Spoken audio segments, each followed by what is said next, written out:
Welcome, everybody. Welcome to the Leo Show. Yes, and once again for our weekly encounter with my new format, Illuminati News, celebrating 20 years of Illuminati Confessions. We started back in 2006. Now it's 2026. Here we are with Leo Zagami in this new format. Some people have asked me, where is Christy? She might be back in the near future. In the meantime, she's working hard for the household. Yes. We are working.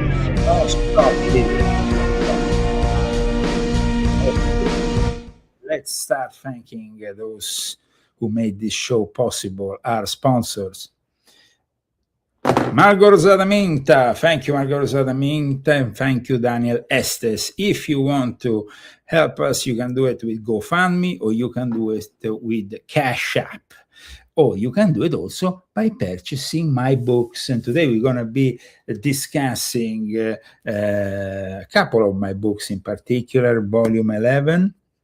I think we're going to also, of course, have to discuss also something that is outside of the Confessions of an Illuminati series, but is, of course, gaining a lot of attention because of the information that you can only find in this book. There has been many books published about Jeffrey Epstein, but The Rise and Fall of a Frankist Monster, exposing Jeffrey Epstein and the most powerful Jewish sect in the world, is a unique book. There is no other book in the world that discusses this subject.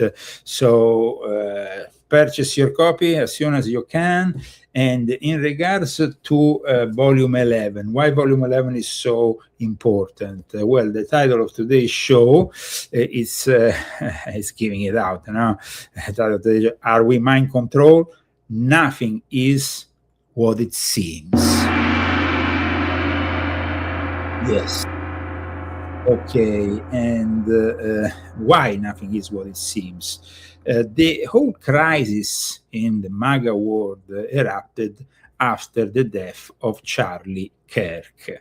And very few people know that one of the main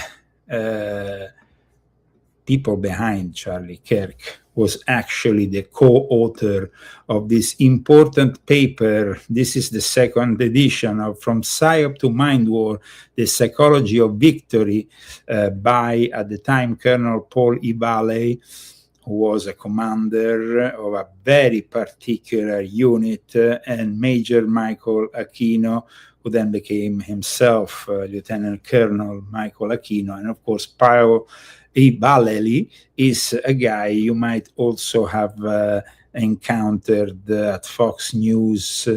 And this is important. Why? Well, let me show you a couple of things. It's important because we are all being played. one against the other. We are all being mind controlled in one way or another. Like I stated, that is Paul Vallely, because he's known as Paul Valley, but also Paul Vallely, is now a Major General, U.S. Army, retired, and he is involved in Turning Point USA. There has been very little discussed about him, even from Candace Owen. One might expect. Now, Candace Owen has been very vocal about what she thinks is been a complete plot surrounding the assassination of Charlie Kirk, but she has never really gone deep into the Paul Vallely Charlie Kirk connection, because this is a very important connection if you think about it, because I actually cited this gentleman in my book, in volume 11 of my Confessions, in a subchapter entitled appropriately Satanism and the Occult Origins of MK Ultra. Here we are. Okay. And here is the name of this gentleman we are discussing, who created the future of psychological operations together with Aquino, who is also the founder of the Temple of Set, ex-member of the Church of Satan, and this paper entitled From Psyop to Mindward, the Psychology of Victory.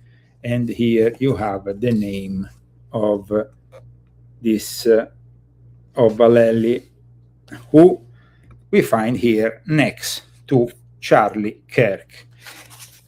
And I repeat, this is very important. This is very important.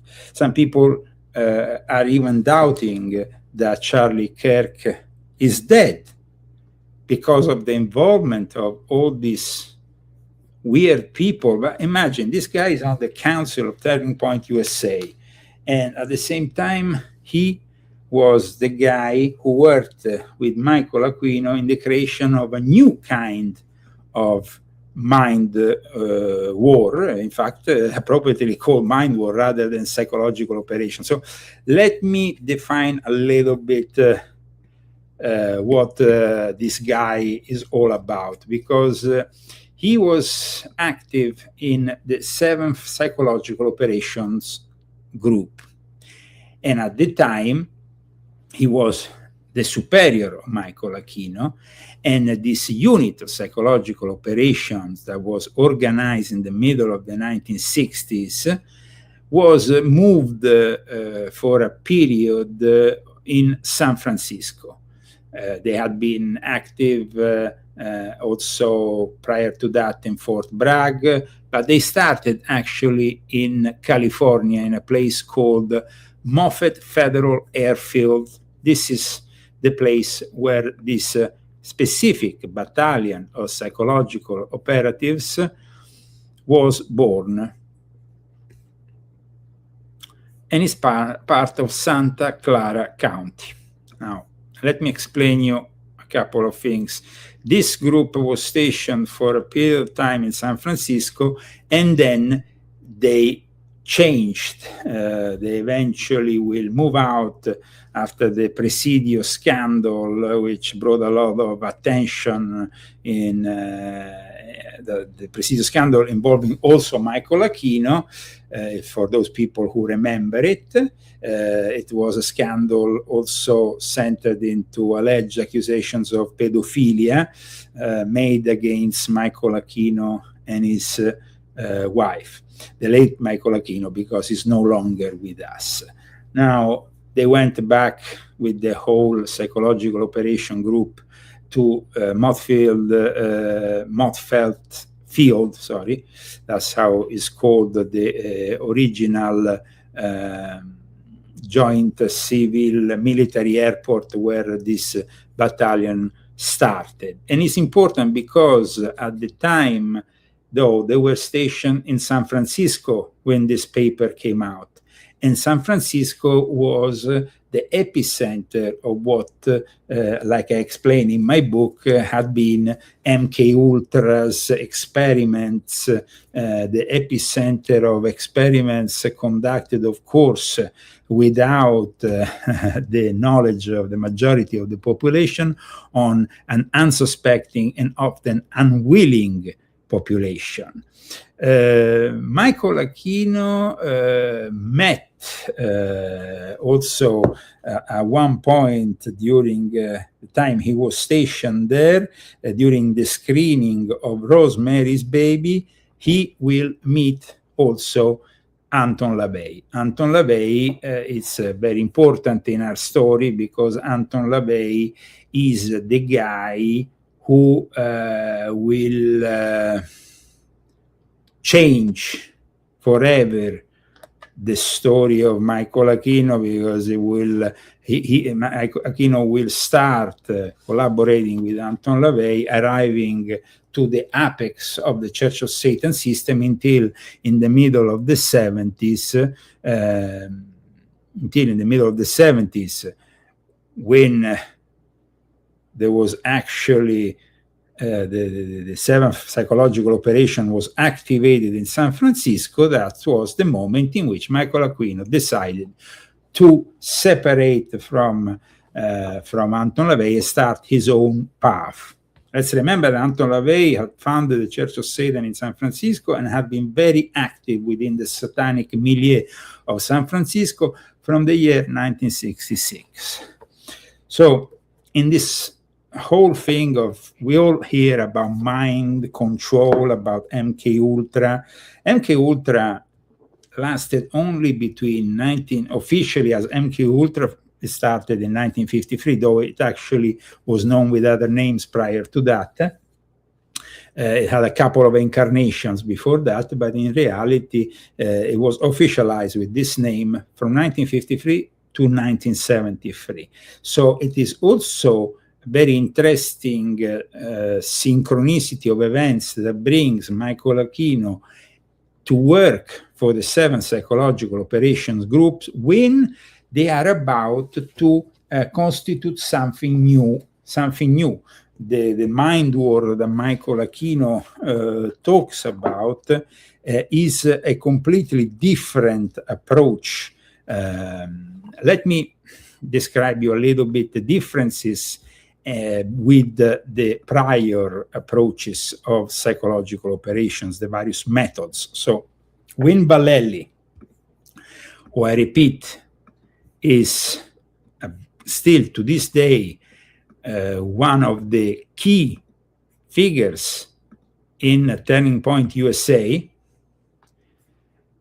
when Vallely decided with Aquino to put out this paper, they started to advocate a proactive, all-encompassing, and almost scientific method to controlling enemy mindsets, rather than merely targeting their perceptions. Their study they published is focused on overriding decision-making through total information control and atmospheric manipulation, whereas psychological operations, as we know them, are reactive and often integrated into a broader hybrid cognitive strategy. There is key differences between the mind war proposed by Vallely and what we still call psychological operations. So here we are.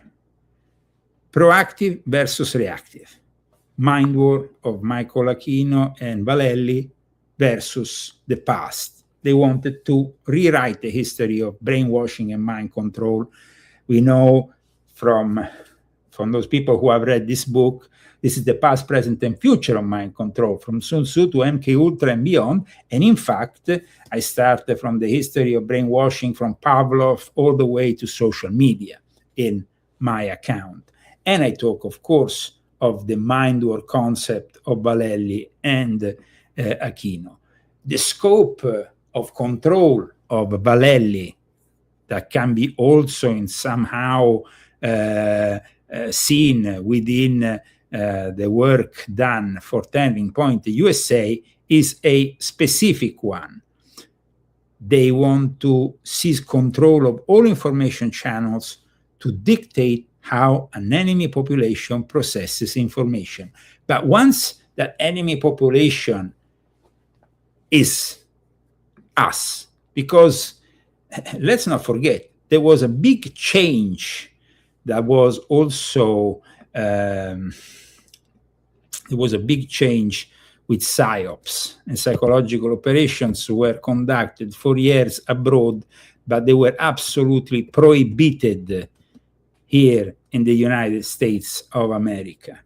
During the Obama era, as I explain also in my book, things changed. There was, they eventually, first of all, Obama renamed PSYOPs, though they came back, this term will be put back into use in 2017. In 2010, PSYOP was renamed Military Information Support Operation, MISO.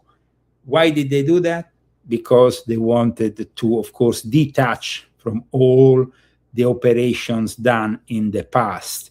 The name had come out, let's say, it was too known. So PSYOPs that usually involve careful creation and dissemination of some thoughts that are meant to transform the mind of the enemy, of the perceived enemy, suddenly the name was changed. But then there was also another big change that happened during the Obama era.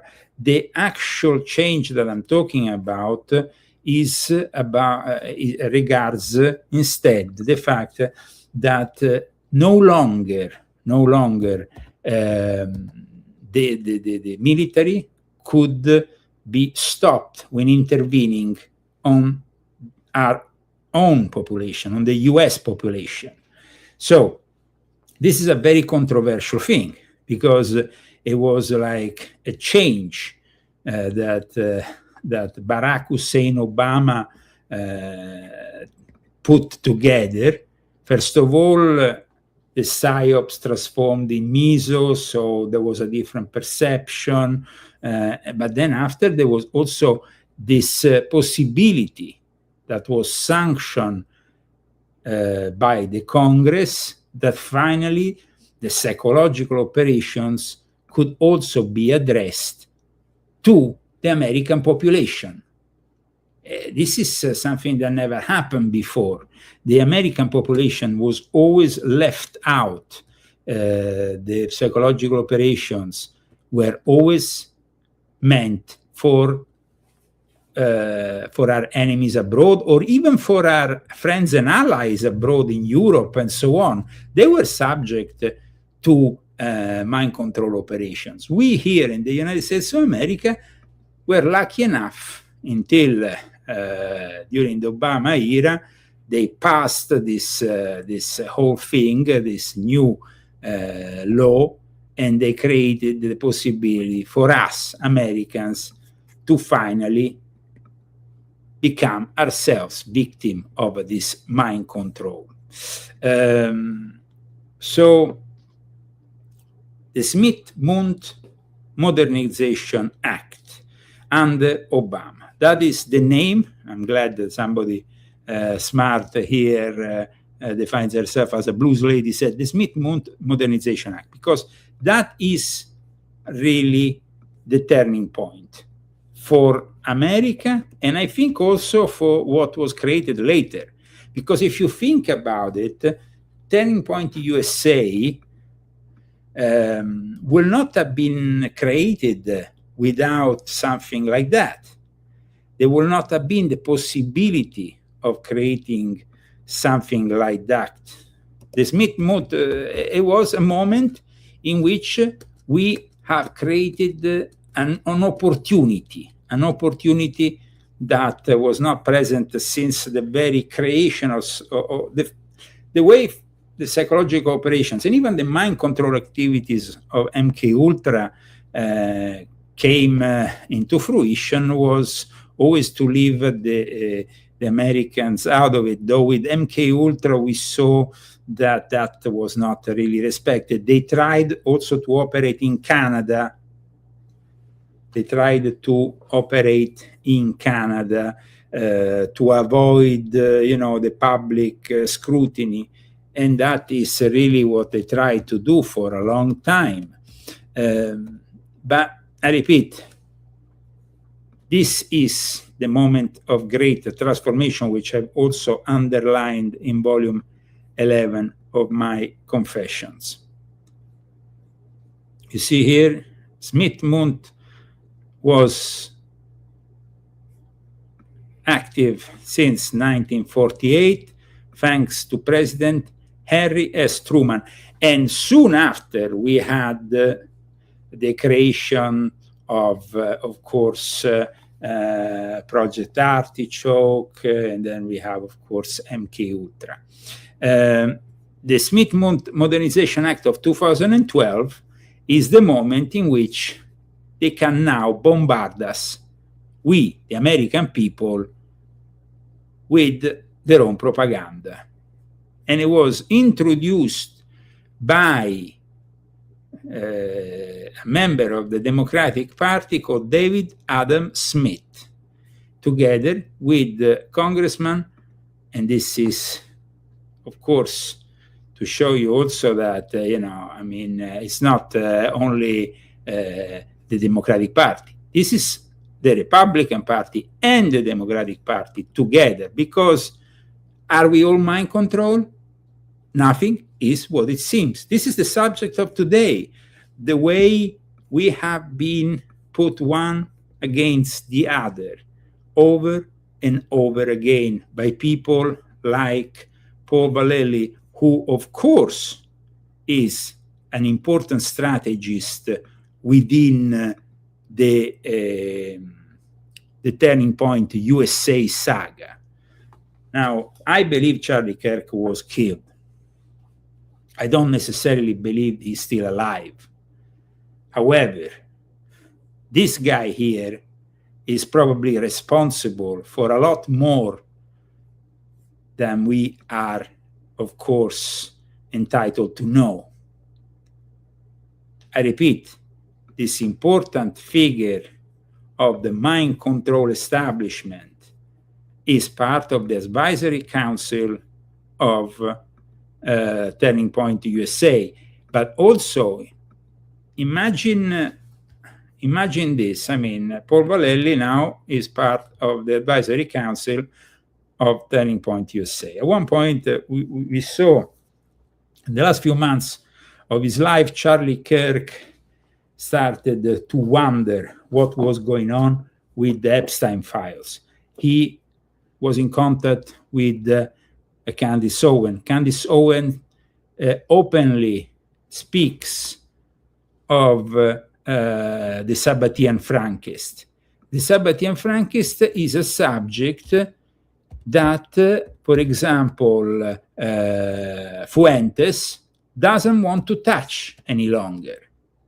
Candace Owens is, as you know, the political commentator and author that for years collaborated with Charlie Kirk. So somebody say, no way, totally, obviously fake. What is fake? Sorry. No, this is completely correct. Here we are talking about Paul Vallely, and he is in the board. And not only that, we have, of course, even photos, but you just have to go on his Wikipedia and you will see that he's involved with Turning Point USA. I'm not talking without having, of course, the necessary evidence. I'm not like Candace Owen that just likes to talk about it, this whole thing since Charlie Kirk died. I never really talk much about it. Of course, I discussed immediately after Charlie Kirk's death what was written on those bullets, the connection with Bella Ciao, and all that. But now we are, after many months, discussing something which is the future of Turning Point USA. Because a guy like Paul Vallely, who is a guy in charge of mind war, who is a guy who has devised this technique, is now, and guys, come and check. Here, the Wikipedia, if you don't want to believe me. It says here, he has served as military committee chairman for the Center for Security Policy and runs the conservative political organization Stand Up America US. Vallely was part of the leadership of Charlie Kirk Turning Point USA, seated on the advisory board. Okay. It's even here. Our team. Watch. Now, of course, the guy might have exited Turning Point USA because at the beginning of this year, his name came out and was, of course, the inconsistency of having a guy associated with Michael Aquino in the council of organization who basically deems to be Christian and whatnot, it was too much. You see, it's about manipulation and propaganda. Like I said, I wrote extensively about it in my book.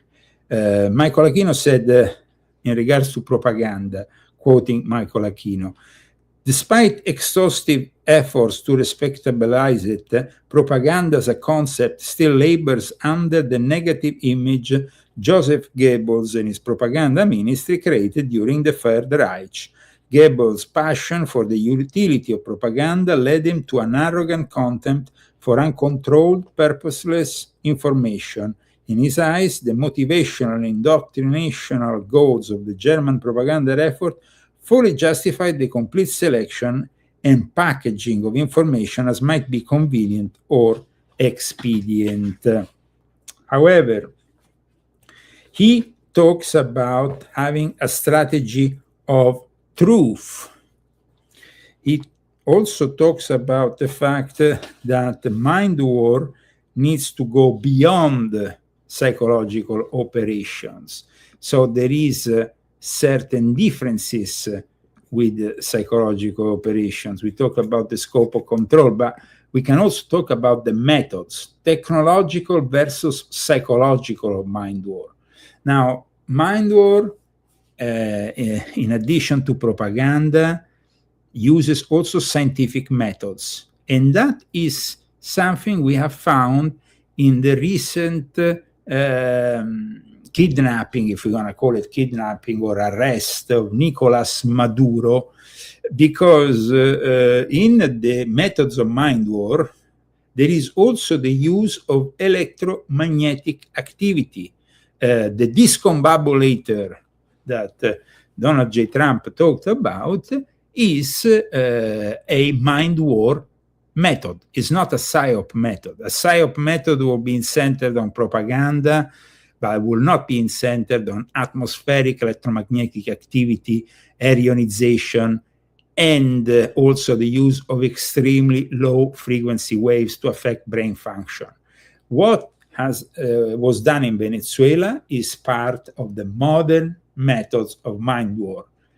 And while modern PSYOPs and cognitive warfare are more focused on algorithm manipulation, misinformation, and behavioral economics to exploit cognitive biases, we have here a new operational function which uses also the discombobulator, as Donald J. Trump has described it.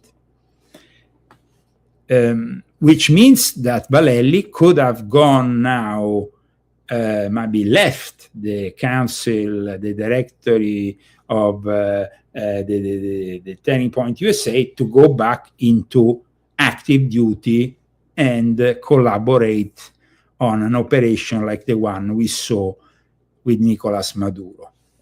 Now, regarding the targeting of the audience, mind war, as conceptualized in Vallely's and Aquino's paper from 1980, that was then republished in 2003, as I explained, because that was when the war in Iraq, and so the first war in Iraq, we had, of course, then the war in Iraq and the complete takeover of Iraq with the capitulating statue and all the show that followed. That was part of a specific mind war operation that was already taking over from the psychological operations of the past.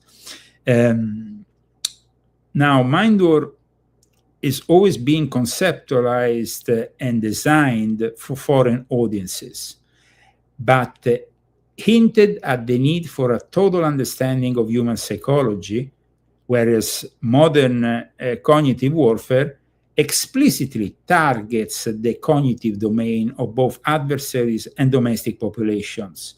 However, we have seen then with the Smith-Mundt Reformation Act that is not anymore something that is precluded only for foreign audiences, but it can be essentially used also for our own American people here in the United States of America. Now, essentially, mind war, in the way that Valelli and Aquino envision, aims for a total systemic and preemptive psychological victory. This is not what modern PSYOP still claims to do, which is still in part of an hybrid warfare. So PSYOPs operate within an hybrid warfare focusing on influencing behavior in a fast-paced digital environment using social networks. And let's say that part of that kind of modality was seen, for example, during the Arab Spring revolutions of sorts in the Middle East. However, the mind war is instead the one that brings us with a much more aggressive stand, and that's why there is the possibility that now this kind of operation might be used in Iran and in Cuba. In Cuba, by the way, as I already wrote in volume 8 of my Confessions, there has already been attacks even against the American embassy based on extremely annoying frequencies that created a lot of problems with the famous Havana syndrome that was discussed for a time. Now, instead, Trump wants to maybe use itself, this technology, to take over Cuba, but also take over Iran, because Iran is really at the moment the place that, you see, we have only 3 million of the Epstein files. Totally, there are 6 million files. Only half has been published, and the DOJ has said they will not publish any other files. So half of the files, half of this of 6 million has been published, and the other half, where is it? Why are we not allowed to see it? And why is it all happening now? And why we are having the possibility of a war in Iran? Guys, Jeffrey Epstein was involved in weapon deals, and he was involved in the whole Iran-Contra affair. So, you know, at the moment you have, of course, the whole of the Middle East in turmoil, waiting for Donald J. Trump to attack Iran, but we are also being played because Trump wants to deflect the attention. You know, we are here, and this is also something that can be a massive PSYOP, or a massive PSYOP leading to an operation of mind control on a massive scale with the liberation of Iran. And of course, Trump intervenes to liberate Iran from the evil Ayatollahs. We all know that the Ayatollahs are evil. We all know, I mean, I wrote a whole book, volume 10 of my Confessions, which discuss in great detail how how Ayatollah Khomeini came to power after the revolution in 1979, and how, of course, the Shah was deposed after, for many decades, him and his father supporting, of course, first, of course, there was a more, let's say, there was an Iran with the Pahlavi more inclined to support the Nazis and the fascists, but after the Second World War, then there was instead the CIA, MI6 takeover, the coup d'etat, the Freemasons very active in Iran. There was also a very important link with the Cairo Lodge of the Illuminati. So here we are discussing now in 2026 the next move. Now, the next move is always about deflecting the attention. Recent investigative reporting has suggested that Jeffrey Epstein's early, rapid accumulation of wealth at high level was also possible because of his shadowy connections in the 1980s linked to the Iran-Contra affair, a covert operation where the US government used intermediaries to illegally sell weapons to Iran.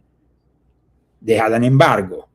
In theory, they shouldn't sell weapons to the enemy, to Iran, but they wanted to sell these weapons, the Reagan administration, for a specific reason: liberate some American hostages taken by Hezbollah, that is notoriously linked to Iran. And this whole scandal, armed traffic deal, went on in the early 80s, from 1981 to 1986, under the Reagan administration, that used then the money of the weapons sold to Iran to buy weapons to fund the Contras and the anti-Sandinistas rebel groups in Nicaragua. So here we have a complete, connection with everything that goes on now. Jeffrey Epstein involved with the Iran-Contra affair, and of course with Les Wexner, who, like I explained in my book of Jeffrey Epstein, has a very important role in all the Jeffrey Epstein affair with the Ghislaine Maxwell, because he was also Sabbatean Frankist. He is the one, Les Wexner, who founded the Illuminati mega group in 1991 that includes very powerful people that backed also Jeffrey Epstein. Let me show you this article of great importance to learn more of what's going on today. Jeffrey Epstein was linked to Israel, as we know, but also to the CIA. The American Conservative, this article says, Epstein, Israel, and the CIA, how the Iran-Contra planes landed at Les Wexner's base. So imagine this. Weapons for the Islamic Republic of Iran, sold by the super conservative forces of America and Ronald Reagan and all these people who claim to be the enemies, of course, of the Ayatollahs. But in any case, Jeffrey Epstein helped Les Wexner repurpose the CIA Iran-Contra planes from unsmuggling to shipping lingerie after. So, you see, it goes from shipping lingerie and young girls to shipping weapons. So from shipping weapons to shipping lingerie, and everything is very fluid. It's crazy. It's insane. Think about it. And then we have the former Prince Andrew, which is another important figure that happens to be, of course, a protagonist of my book, The Rise and Fall of a Frankist Monster. Now, the former Prince Andrew does something really weird in these images that I'm about to show you, because, of course, everybody says Andrew Mountbatten Windsor, as he's called now, he's no longer a prince, is on top of a girl in these photos, but he's not doing something that you will, this doesn't seem sexual. this is weird, guys. This is something very weird. These 3 pictures, a man believed to be, of course, Prince Andrew, is a former Prince Andrew, the disgraced former Duke, they call him here. But watch here.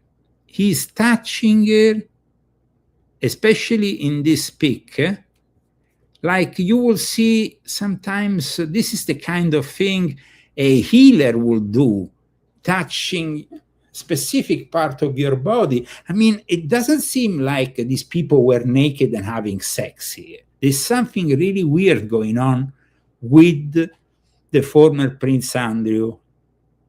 And on the back of Prince Andrew here, you have, of course, somebody who might be Jeffrey Epstein sitting down. But why is Prince Andrew picture crouching on all fours over a woman whose face is redacted? Let's remember that in these documents that have been published, and they're only half of what is left, we don't see images of women. They have been all erased, all covered. The only woman is Ghislaine Maxwell, and then you have men, of course. However, the DOJ has erroneously, between brackets, left the names of many of the victims. They spent months saying they will take out the name of the victims. Instead, they didn't. There is a lot of disappointment. And this is the testimony of one of the victims. As far as Todd Blanche commenting on the privacy of survivors, you know what? Give me a break. You're not going to gaslight me into believing that this administration has prioritized the survivors or have cared about the survivors.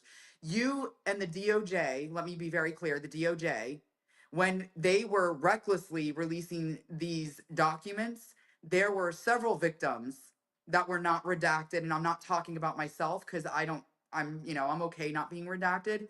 But what about the girls that were Jane Does, from the very beginning when it all started?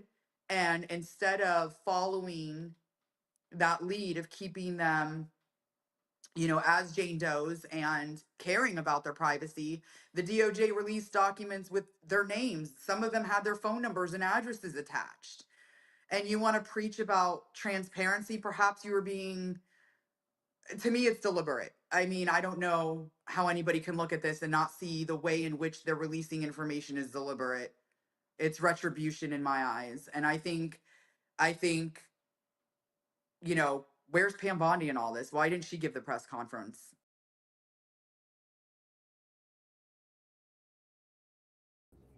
Welcome to the Leo Zagami Show. Thanks to our sponsors, Daniel Estes and Magoro Zada Minta. We are able to bring you this weekly show. Also, thanks to the people who purchased my books.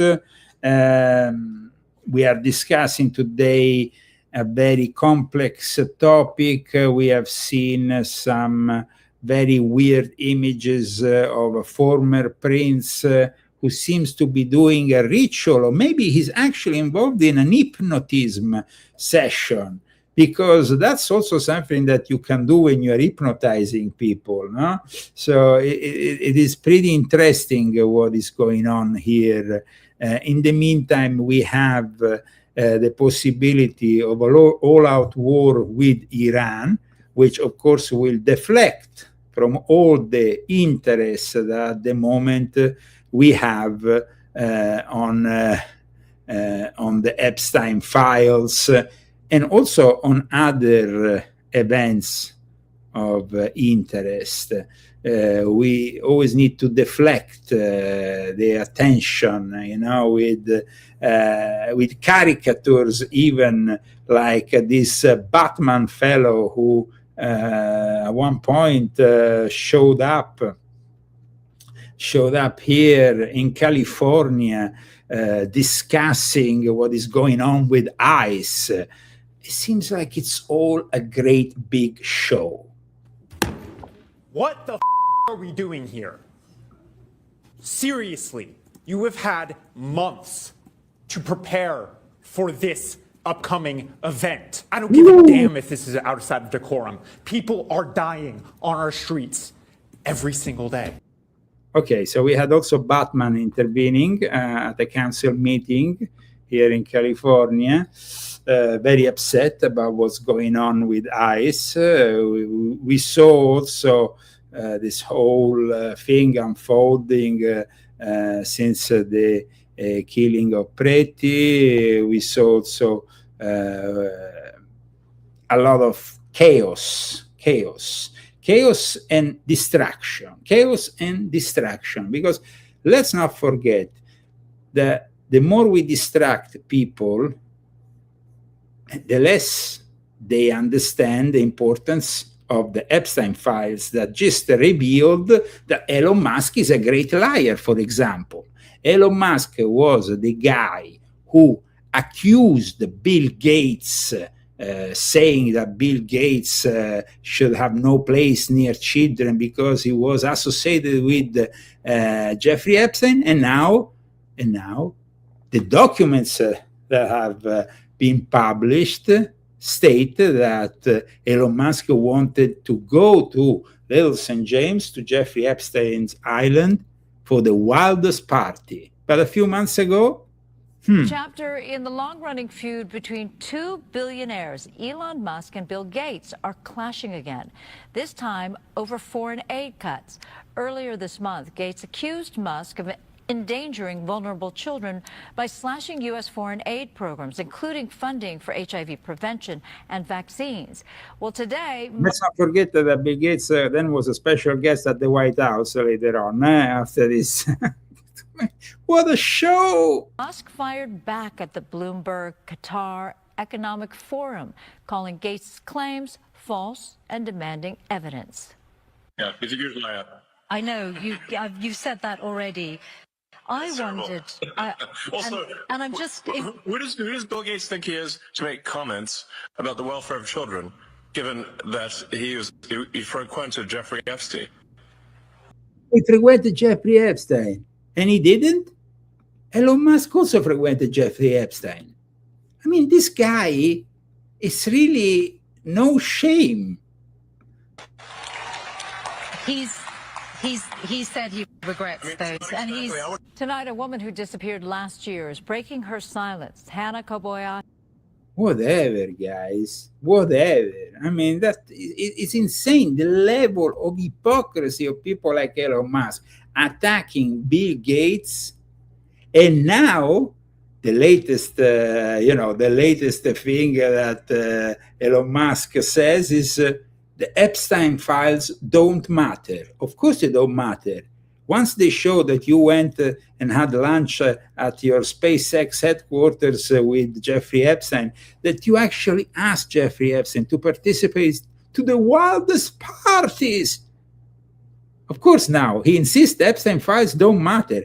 Not only that, he actually requires, he is asking for the files that are called a great distraction, that to be removed. He says things that are out of this world. I mean, the reaction that Elon Musk is having is pretty pathetic. Elon Musk says his emails with Jeffrey Epstein are misinterpreted, calls release of files a distraction. A distraction from what, sorry? A distraction from what? In the meantime, my friend Alex Jones said, I'm going to look into it. I'm going to look in. If I find something wrong with Trump, but I don't think so. We already analyzed. Sorry, Alex. You finally stated that you were one of the first people to denounce what was going on at Jeffrey Epstein's island. But then now you are almost like impossibilitated from revealing to us the full truth when it involves, of course, Donald J. Trump, because Donald J. Trump is involved. Now, he might not have forced a minor to have oral sex with him. We don't have any confirmation of any wrongdoing from Trump. However, there is a lot of interesting elements that are coming out of the Epstein files. And why is the conservative world ignoring the whole thing?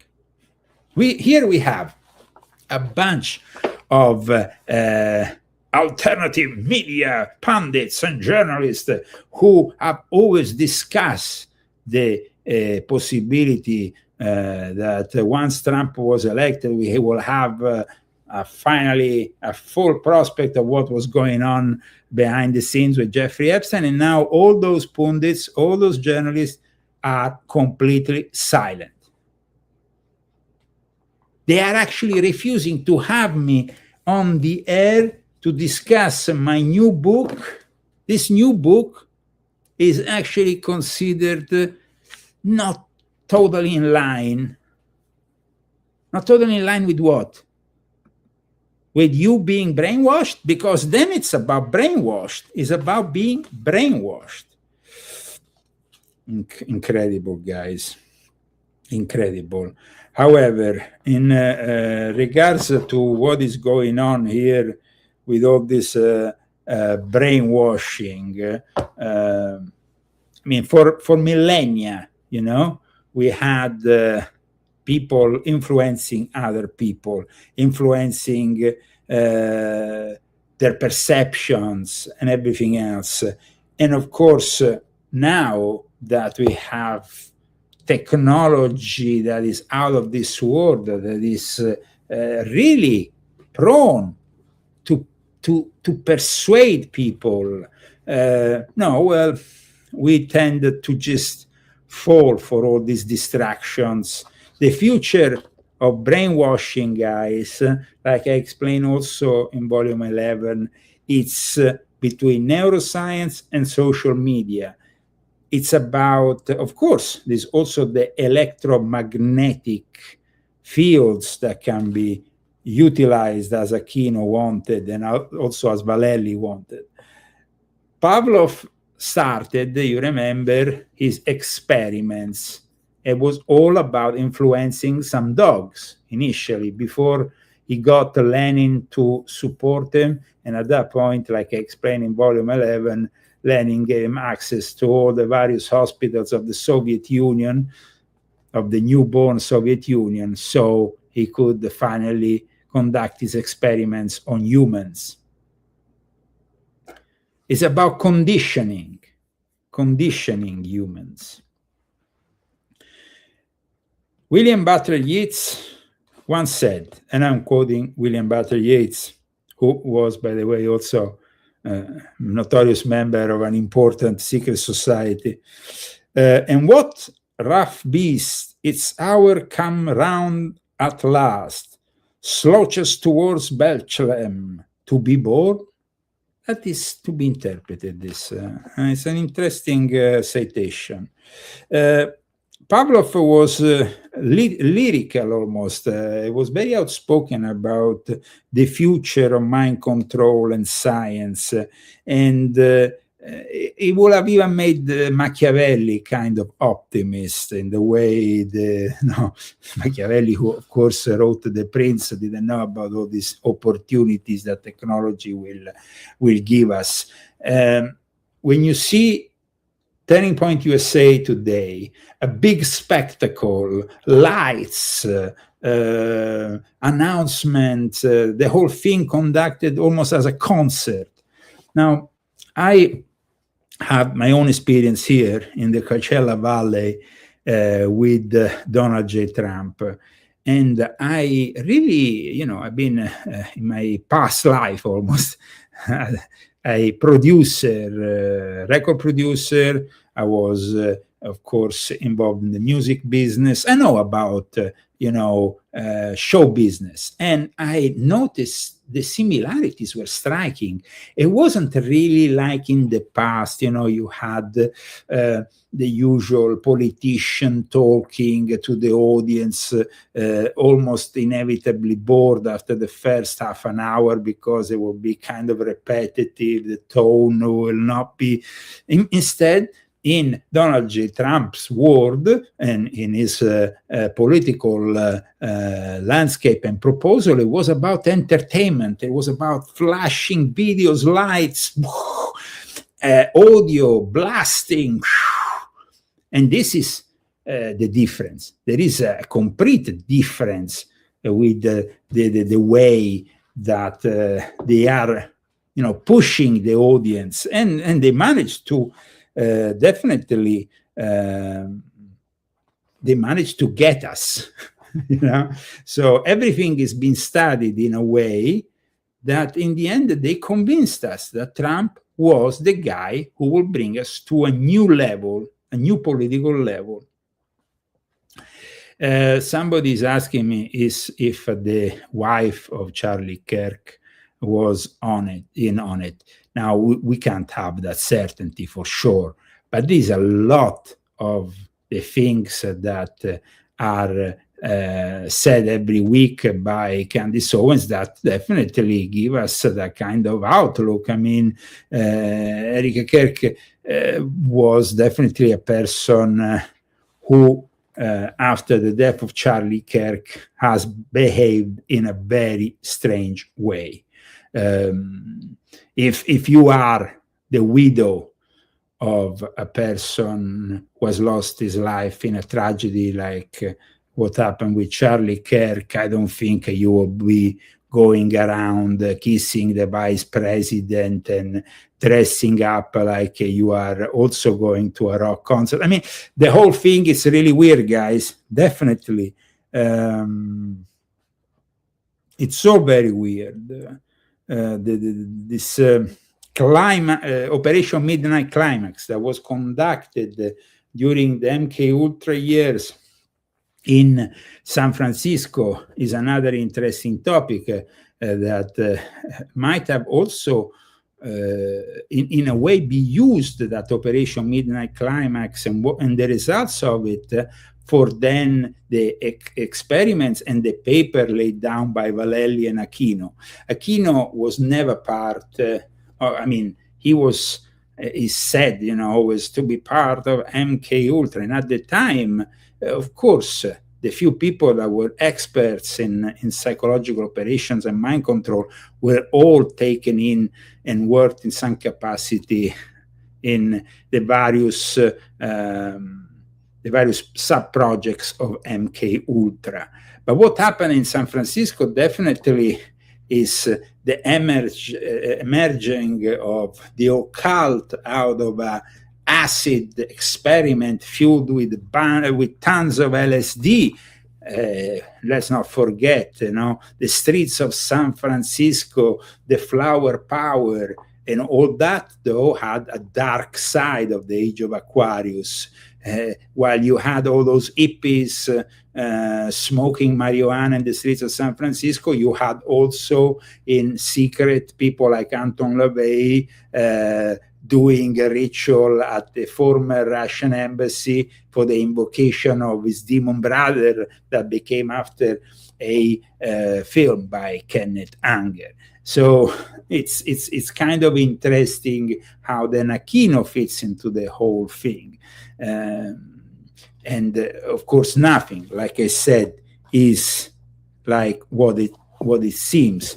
And we are almost getting at the end of today's show, though I notice that you are very interested in this topic, and I'm glad that you have joined me today, because there is an interesting book that was published after the Second World War that really needs to have more attention. It's a book written by William Sargant, a book called Battle of the Mind.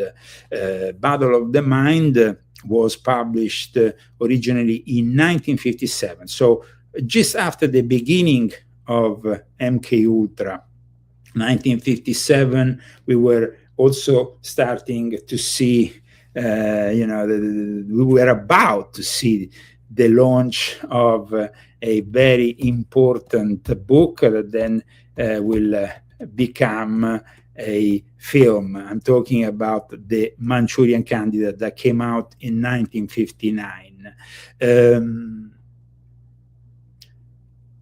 There is a citation, though, that from that book I would like to read to you today. It's a citation that comes from a sermon on the work of the Holy Spirit of George Salmon, made in 1859. We have still much to learn, and I'm quoting here, as to the laws according to which the mind and body act on one another, and according to which one mind acts on another.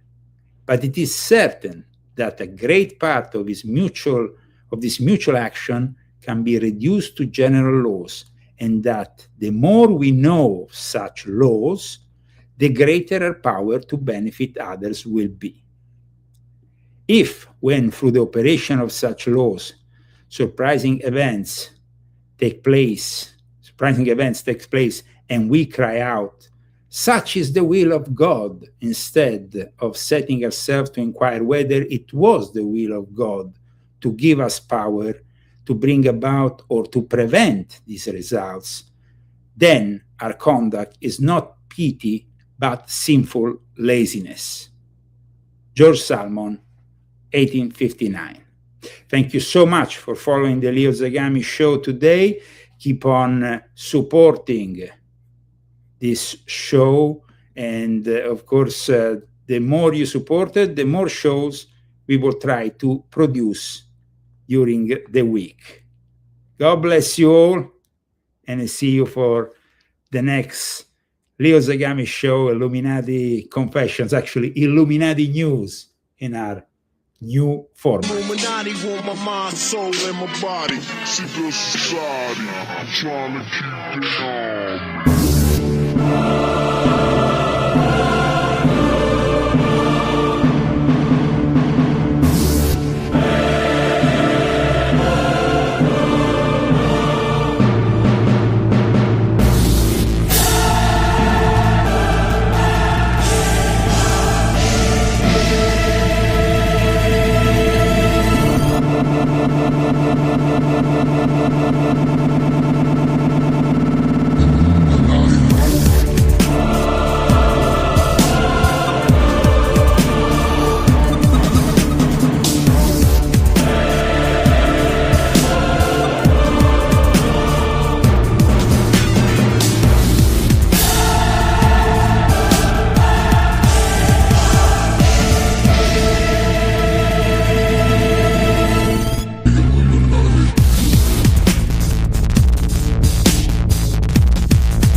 Illuminati want my mind, soul, and my body. Secret society, I'm trying to keep it on.